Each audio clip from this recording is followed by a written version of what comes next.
If I go exceed your expectations, please refer me 3 clients. I invest my marketing dollars into the relationship. You could do things together as you start building your team. They could come in with absolutely no money and come away with a home. Good morning, everybody. Happy Monday. Welcome to Real Estate Edge. And always thank you for coming in. I always record these, so Betsy will have recordings, and we have a bunch of videos on YouTube. So this morning I want to talk to you about hiring your first assistant or hiring an assistant and what to delegate. And so this is a really exciting topic because this is something I've had an assistant since 2007. I think I mentioned this a week back or so, but I've had assistants since 2007 here in real estate. And this is a really good topic if you don't have an assistant in real estate. Okay, so I'm just going to jump right into it. But before I do, my name is Jeffrey DeJesus. I've sold over 500 homes in the San Francisco Bay Area. I built a large organization. And so with that being said, I just want to develop some type of basis, a foundation of who I am. And so let me just go ahead and share my screen. Managing assistants. So this is a really good topic, especially for those that are super busy like myself. And so when you hire your first assistant, I'm just going to go over a few things, how to think about this and how to do it. Okay, so with that being said, why do you need an assistant? Well, if you don't have an assistant, you're doing a $10 an hour task as a $100,000 producer. And that's really where it is. And, I've always, and this is the whole reason why I've had assistants since 2007. I had an assistant to walk my dog. I had an assistant to pick up coffee. I mean, I had an assistant to do pretty much everything throughout my entire real estate careers, because I know the more I talk to people, that's where the money's at. And to take a conversation from point A to a real estate conversation, I got good at it by having small talk and then getting right into the real estate talk within minutes. Because if I could do that, then I could have more real estate conversations and then turn that conversation into a deal. And I'm really good at turning one deal into 3 deals or so. Okay, so you're missing follow-ups and opportunities. Your growth is capped by your time. Burnout is increasing. And so, as real estate agents, if you're doing everything, it's easy to get burned out.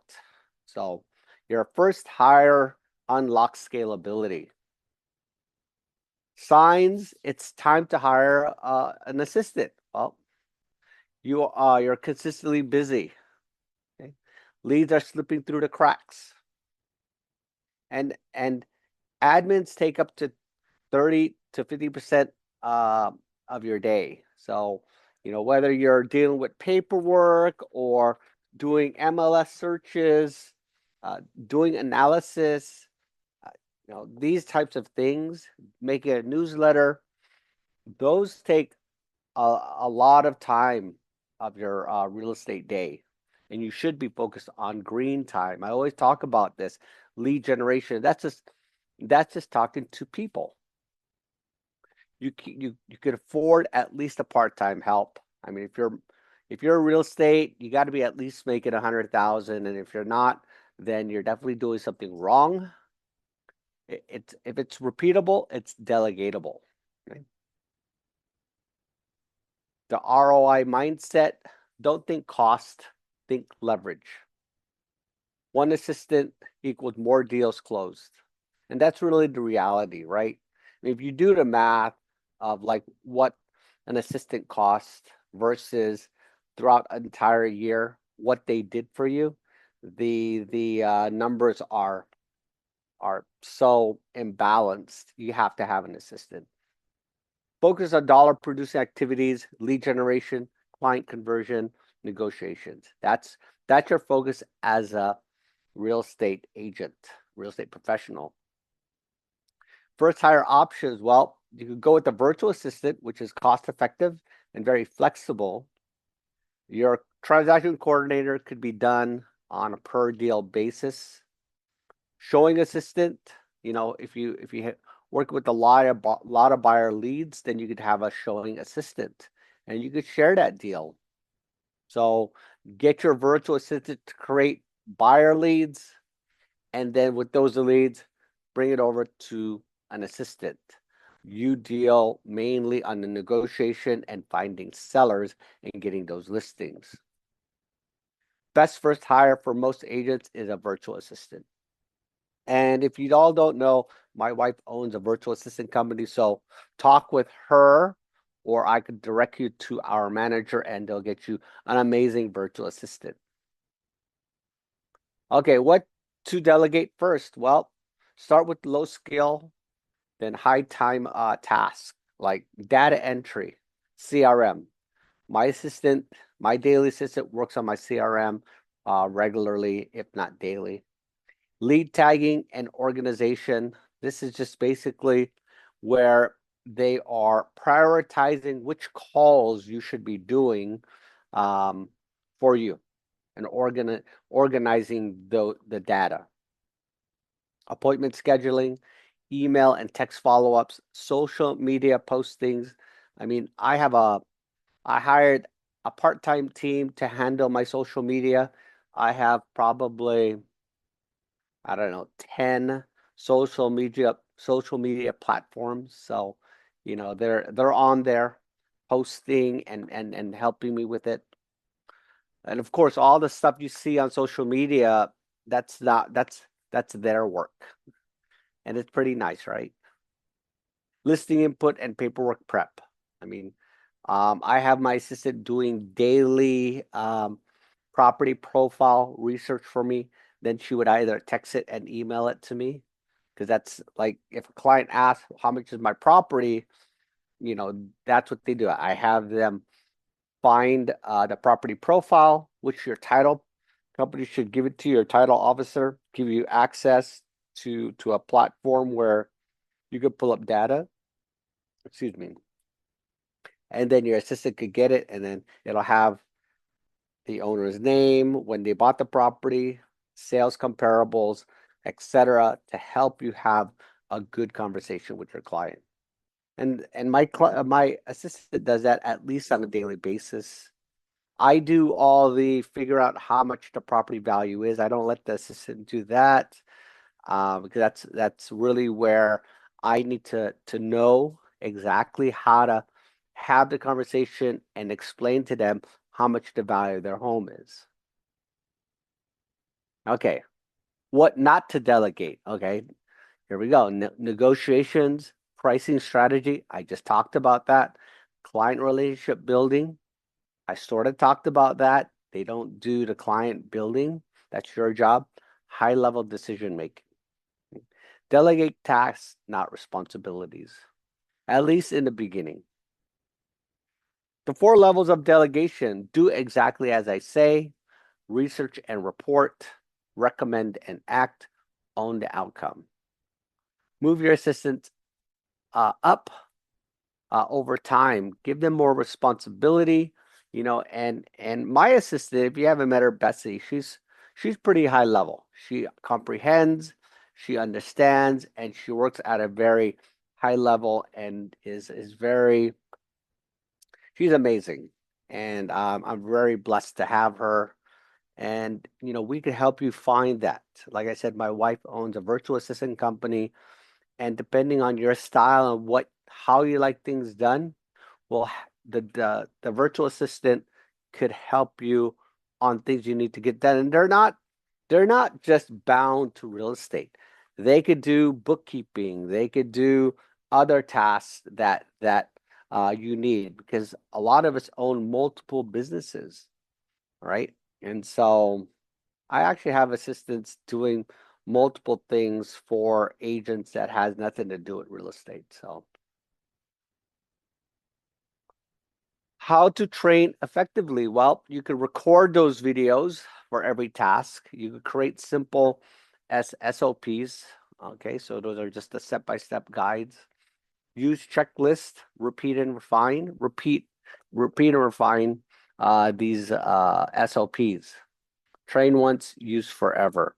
And it's a really simple thing. You just got to understand what it is that you're trying to accomplish, make some steps, and then adjust it. And I'm sure you heard me say it. I make adjustments all the time because things are changing all the time.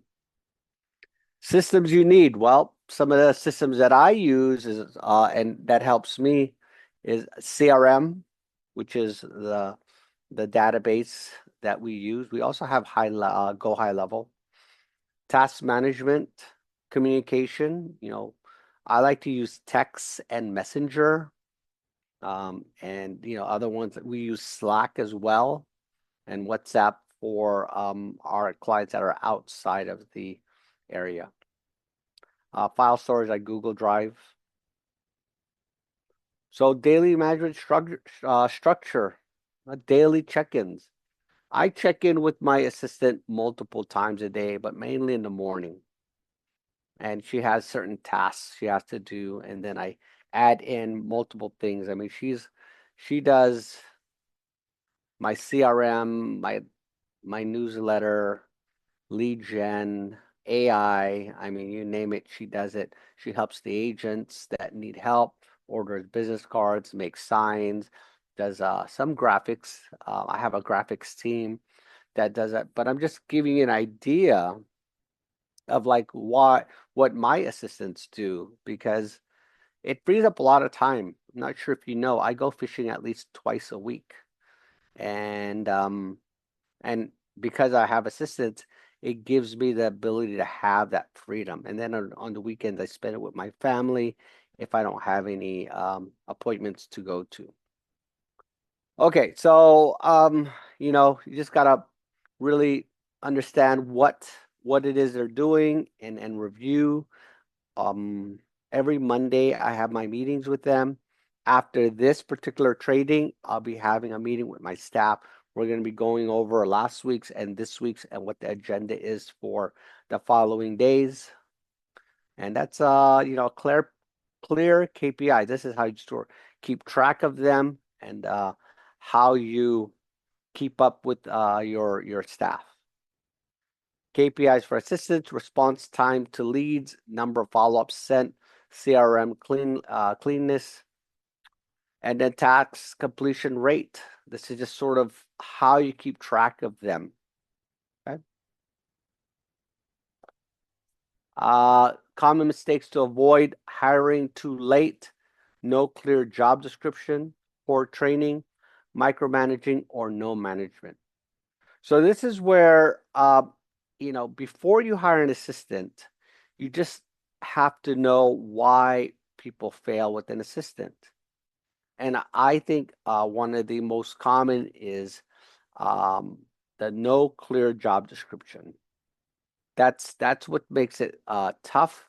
And that's why if you have a structure, and I could give you a structure, you could use a structure and then you could add and delete things that you like, don't like. Okay. All right. Scaling beyond one's assistant. Well, add specialized roles: marketing assistant, a transaction coordinator, and inside sales. So the transaction coordinator, you could do this per deal. So it just costs you when you close, which is great. And inside sales assistant, if you want someone constantly calling and making those calls for you every day.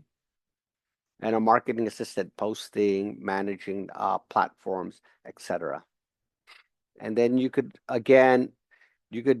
bring this up by getting specialized roles, business management, etc. And you could keep adding to this. Once you get things going, then you start adding. So final takeaways. All right. So while we close this, hire before the burnout. Delegate simple, repeatable tasks. Train with systems, not memory. Focus on income producing activities. That's super important. Number one. Work on the business and not in the business. Okay, so I'm sure you heard this before, you know. So here's something you could do. List 10 tasks you do daily. Identify what can be delegated today. Start with the part-time VA. Action creates momentum. Well, just want to thank you for coming on this Monday. I appreciate all of you. This will be coming out on video, and there's plenty of data out there. But if you ever need any help, call me. Get a hold of my assistant or call me direct. So until next time, thank you guys for everything.